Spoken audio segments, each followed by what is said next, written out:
नमस्कार दोस्तों, the Buddha competitive में आपका स्वागत है। चलिए आज फिर से हम ले आए हैं पॉलिटिकल साइंस का ये दूसरा वीडियो जो कि नागरिकता से संबंधित है। हम लोग पिछले वीडियो में जो भाग 1 के 1 से 4 तक कवर कर चुके हैं। आज इसमें भाग 2 के 5 से 11 तक देखेंगे, अनुच्छेद 5 से 11 तक। तो ये पॉलिटिकल साइंस का बहुत ही इम्पोर्टेंट टॉपिक है। चलिए हम लोग आज इसका कवर करते हैं, देखते ये नागरिकता है क्या, नागरिकता से के बारे में जानते हैं। तो चलिए हम लोग शुरुआत करते हैं पहला टॉपिक जो कि ये पॉलिटिकल साइंस का दूसरा वीडियो है। चलिए ये नागरिकता है क्या, हम लोग पहले ये देखेंगे कि नागरिकता क्या है। तो नागरिकता जो कहा गया है, नागरिकता कैसे प्रदान होता है, क्या होता है, आज अच्छी तरह से देखेंगे। कोई भी देश अपने मूल निवासियों को कुछ विशेष अधिकार देता है, इन्हीं अधिकारों को ही नागरिकता कहा जाता है। नागरिकता कैसे कहा जाएगा, जब कोई भी मूल निवासी वहाँ को उसे कुछ विशेष अधिकार दिया जाता है तो उसी को अधिकारों को ही नागरिकता कहा जाता है। भारत में एकहरी नागरिकता है। देखिए ये बार बार क्वेश्चन में पूछता भी है, भारत में कैसी नागरिकता, एकहरी नागरिकता है। अर्थात हम केवल देश के नागरिक हैं, राज्यों को नहीं, बल्कि राज्यों का मैं निवासी हूँ। देखो कहने क्या है, एकहरी नागरिकता का मतलब क्या होता है। जैसे कई कई देश में, जैसे मान लिया अमेरिका में है कि कोई एक स्टेट है तो स्टेट के भी नागरिक है और उस कंट्री का भी नागरिक है। लेकिन इंडिया में ऐसा नहीं है। आप जिस स्टेट के हैं उस स्टेट के सिर्फ निवासी हैं, वहाँ के निवासी हैं, बल्कि आप देश के नागरिक हैं। जैसे हम लोग देश के नागरिक हैं और जिस स्टेट के हैं वहाँ के हम सिर्फ निवासी हैं, यही कहा गया है। तो भारत में जो नागरिकता के संबंधित जो व्यवधान लिया गया है ये ब्रिटेन से लिया गया है। भारत में नागरिकता ब्रिटेन से लिया गया है। ये था नागरिकता कहाँ से लिया गया, तो ब्रिटेन से लिया गया। भारत में कैसी नागरिकता है, तो एकहरी नागरिकता है। तो भारत नागरिकता का विशेष अधिकार दिया जाता है, इन्हीं अधिकारों को ही नागरिकता कहा जाता है। यही था इसमें। आगे देखते हैं, इसे ध्यान से कवर करने की ज़रूरत है। भारत में जो नागरिक संबंधी जो था, ये भारत में नागरिक 1950 के अधिनियम पर आधारित है। जैसे कोई भी नागरिक है या नहीं है, ये 1950 के अधिनियम पर ही आधारित है। नागरिकता में पहली बार संशोधन 1986 में किया गया था। संशोधन 1986 में किया गया था, लेकिन नागरिकता कानून अधिनियम जो पहली बार 1955 में लाया गया था, लेकिन संशोधन 1986 में किया गया था। नागरिक होने के कारण, जैसे हम नागरिक हैं या नहीं, इसके कुछ तो प्रूफ होना चाहिए, तो यही कह रहा है। जैसे कुछ होना चाहिए, पैन कार्ड, आधार कार्ड, वोटर कार्ड, ये सब है जो कि एक नागरिक होने का प्रूफ दिया जाता है। इस गैर नागरिक की यह सब सुविधा उपलब्ध नहीं होता है। आगे देखते हैं। अब देखते हैं कि नागरिकता कैसे मिलता है, नागरिकता में क्या है प्रावधान, ये देखते हैं। नागरिकता की चर्चा जो किया गया है वो भाग 2 के अनुच्छेद 5 से 11 तक है। नागरिकता जो भी चर्चा किया गया वो भाग 2 के अनुच्छेद 5 से 11 तक है। चलिए देखते हैं हम अनुच्छेद की शुरुआत 5 से। तो अनुच्छेद 5 देखिए, अनुच्छेद 5 में क्या है। अनुच्छेद 5 में संविधान के प्रारंभ में दी गई नागरिकता, अर्थात जब संविधान बना तो उन सभी लोगों को नागरिक दी गई जो उस समय भारत के अंदर थे। तो जब भी संविधान लागू हुआ था, जैसे 1950 में, तो उस समय से पहले जो भी यहाँ लोग थे उन सभी को मतलब नागरिकता दी जाएगी। ये अनुच्छेद 5 में कहा गया है। ये अनुच्छेद 5 में कहा गया है। अगला देखते हैं अनुच्छेद 6, उसमें क्या कहा गया है। अनुच्छेद 6 इसमें कहा गया है कि पाकिस्तान से भारत में आए लोगों का नागरिकता, किंतु यदि वह संविधान बनने के बाद आएंगे तो नहीं।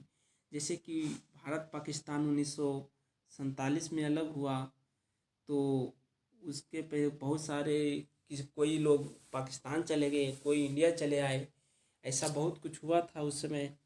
तो अगर संविधान लागू हुआ था 1950 में, तो अगर कोई 1947 या 50 के बीच में जो भी लोग आ गए उन्हें भी ये नागरिकता मिलेगा। लेकिन ये जो 1950 के बाद संविधान बनने के बाद जो भी है उन्हें नहीं मिलेगा, ये कहा गया है अनुच्छेद 6 में। चलिए देखते हैं अनुच्छेद 7। अनुच्छेद 7 में क्या कह रहा है? तो अनुच्छेद 7 में कि स्वतंत्रता के बाद भारत से पाकिस्तान चले गए ऐसे व्यक्ति जो संविधान बनाने से पहले लौट आए तो उन्हें नागरिकता दे दी जाएगी।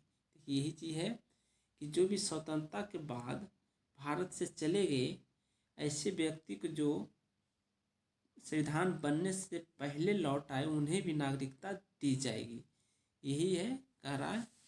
मगर लेकिन इसमें कुछ व्यवधान किया गया है कि आने के बाद कम से कम 6 महीना तक इसको रजिस्ट्रेशन करना पड़ेगा, 6 महीने तक वेट करना पड़ेगा। इसमें ये है, ये नहीं लिखा गया है। अगला केस आगे देखता हूँ। नेक्स्ट अनुच्छेद 8। अनुच्छेद 8 में क्या कहा गया?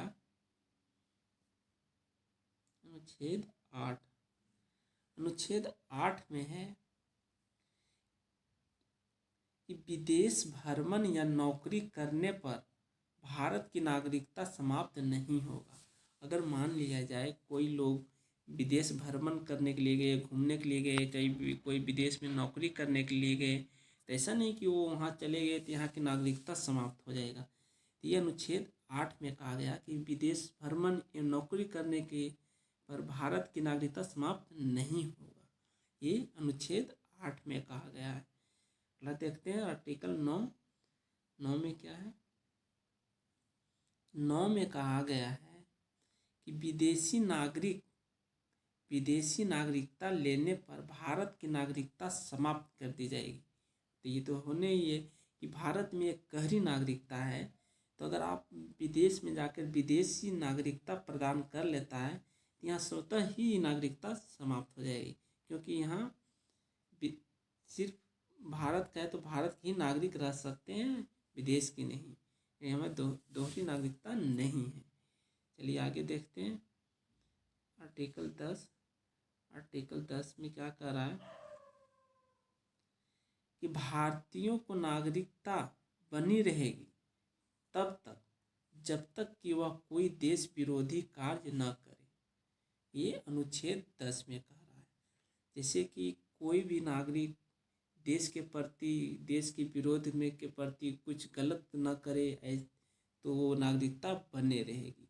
मान लिया जाए कि उपमा जैसे कोई भारत पाकिस्तान से युद्ध हो रहा है, लेकिन भारत का न रह के वो पाकिस्तान के सपोर्ट कर रहा है, अलग अलग मदद कर रहा है, चाहे यहाँ का नारा नहीं वहाँ का नारा लगा रहा है, कोई भी इस तरह व्यवहार नहीं करता तो उसे मतलब इसका नागरिकता बना रहेगा। लेकिन अगर इस तरह कोई करता तो उसे नागरिकता जा भी सकता है, ये अनुच्छेद 10 में कहा गया है। अनुच्छेद 11 देखते हैं। अनुच्छेद 11 में कहा गया है कि नागरिकता संबंधी कानून संसद बनाती है।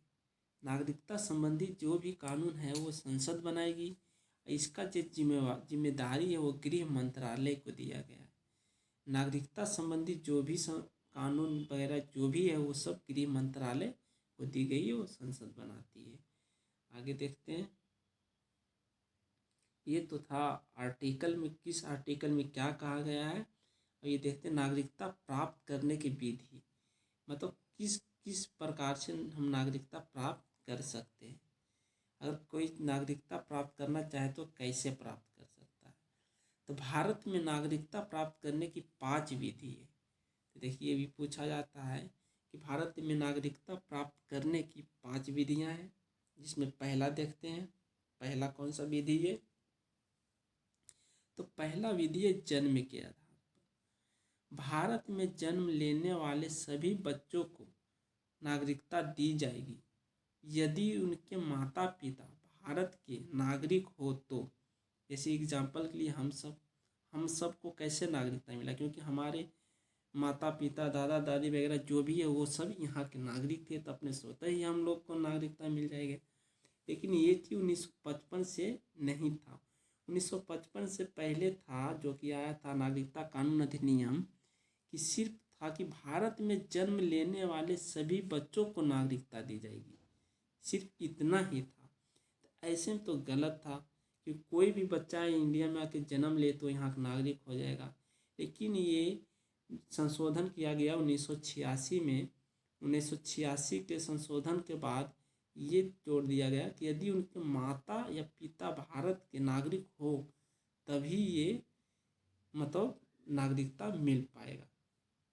ये था पहला था। ये 5 प्रकार के है नागरिकता प्रदान करने की विधि, जिसमें से ये पहला था। आगे देखते हैं दूसरा। तो दूसरा में क्या कह रहा है, एक मिनट। दूसरा में है विदेश में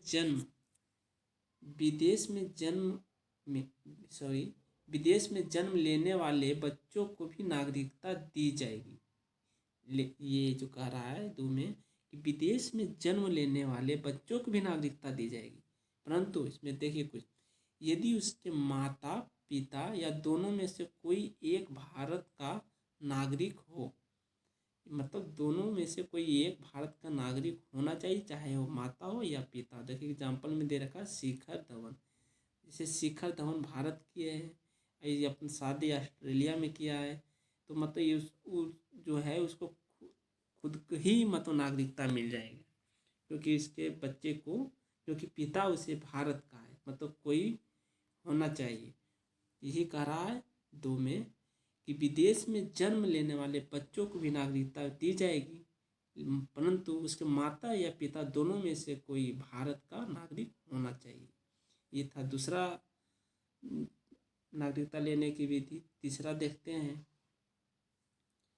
किसी विदेशी राज्य को भारत को मिला लेने पर। ये देखिए ये भी बहुत इम्पोर्टेंट है। मान लिया जाए कोई विदेशी राज्य को हम भारत में मिला लिया गया तो उसमें स्वतः ही मिल जाता है। देखिए पढ़िए क्या कर रहा है, वहाँ के लोगों को नागरिकता दे दी जाएगी।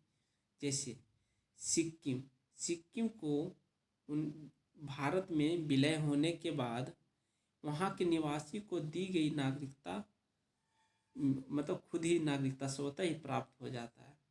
एक देखिए मन दे रखा है कि बांग्लादेश के भी 24 परगना जो था जिले को भारत में मिला लिया, ऐसे लोगों को भी नागरिकता स्वतः ही मिल जाता है।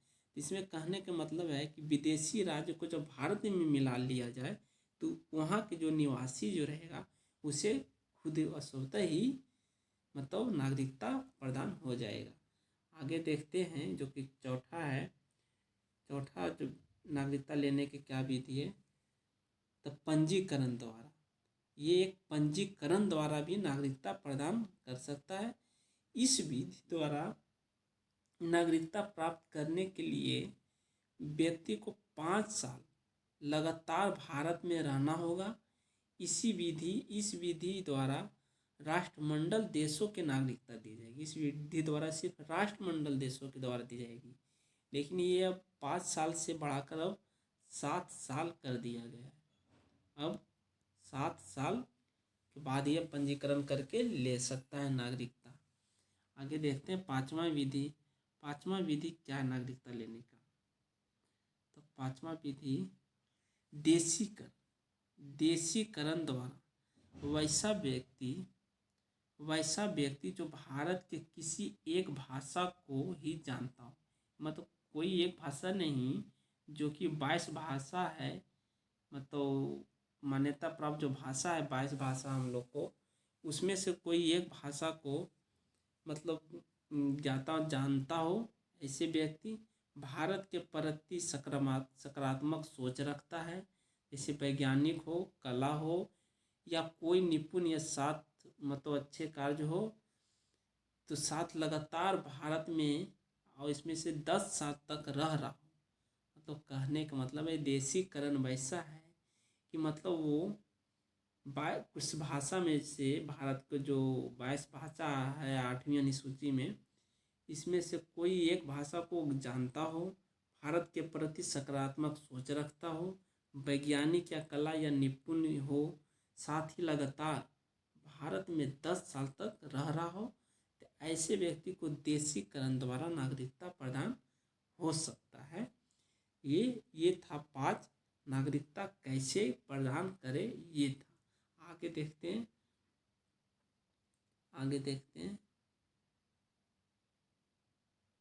एक था ये ओवरसीयर नागरिकता कैसे मिलता है, ये अलग से।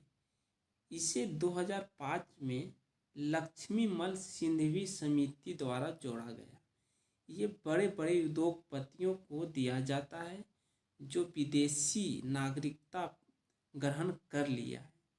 इस नागरिकता को प्राप्त करने वाला व्यक्ति बिना वीजा के भारत आ सकता है। जैसे कोई ऐसे उद्योगपति, इन लोग बड़े बड़े उद्योगपतियों के लिए है, इसे ये ओवरसीयर नागरिकता कहा जाता है। इसमें 2005 के लक्ष्मीमल सिंघवी समिति द्वारा जोड़ा गया ये, जो कि बड़े बड़े उद्योगपतियों को दिया जाता है। इन लोग जो है ना बिना वीजा के भारत आ जा सकता है, क्योंकि इन लोग बड़े बड़े लोग हैं, उद्योगपति, इतना बिजनेस है जो कि 10 दिन 5 दिन पे आना जाना होता है। इन्हें मान लिया जो कोई विदेश में रहने लगा, वहाँ की नागरिकता ले भी लिया है, फिर भी वो बिना वीजा के आ जा सकता है। नोट देखिए, नोट में लिखा हुआ क्या, देश विरोधी काम करने तथा पागल हो जाने या दूसरे राष्ट्र के प्रभाव में आ जाने पर गृह मंत्रालय द्वारा नागरिकता समाप्त की जा सकती है। मतलब देश के विरोधी कोई ऐसा काम न करे तो, या तो जो कि पागल हो जाने या दूसरे राष्ट्र के प्रभाव में आ जाने से, मतलब दूसरे राष्ट्र के कहने पे वो चलने लगा या उसके कहने पे यहाँ कुछ करने लगा, तो ऐसे में उसे गृह मंत्रालय द्वारा नागरिकता समाप्त कर दिया जाएगा। नेक्स्ट देखते हैं,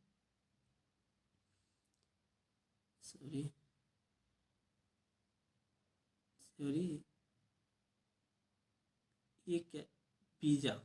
देखिए वीज़ा, जैसे कहीं विदेश जाना होता है तो एक वीज़ा और पासपोर्ट का ज़रूरत पड़ता है। वीज़ा और पासपोर्ट का ज़रूरत पड़ता है। तो वीज़ा और पासपोर्ट है क्या, किसी दूसरे देश में जाने की अनुमति की आवश्यकता होती है। इस अनुमति को ही वीज़ा कहते हैं। अगर किसी देश में हम इन करेंगे, वहाँ जाएंगे, तो उनसे अनुमति लेना पड़ता है।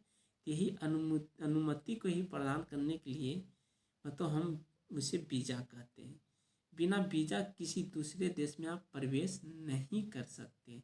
मतलब क्या करा, किसी दूसरे देश में जाने के लिए अनुमति की आवश्यकता होती है। इस अनुमति को ही हम वीज़ा कहते हैं। ये हो गया वीज़ा। वीज़ा किसे कहते हैं, समझ गए। देखते हैं पासपोर्ट।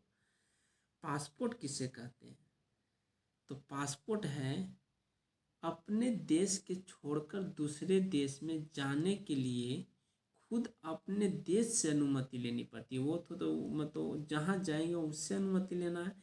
ये पासपोर्ट है, ये अपने देश से अनुमति लेना पड़ेगा कि मतलब हम कहीं जा रहे हैं, इसे पासपोर्ट कहते हैं। तो पासपोर्ट भी समझ में आ गया। ये पासपोर्ट क्या है, क्योंकि वीज़ा और पासपोर्ट विदेश से आने जाने से संबंधित है। चलिए आज का ये नागरिकता का चैप्टर समाप्त हुआ। अगला ये लाएंगे जो कि अगला चैप्टर रहेगा। धन्यवाद।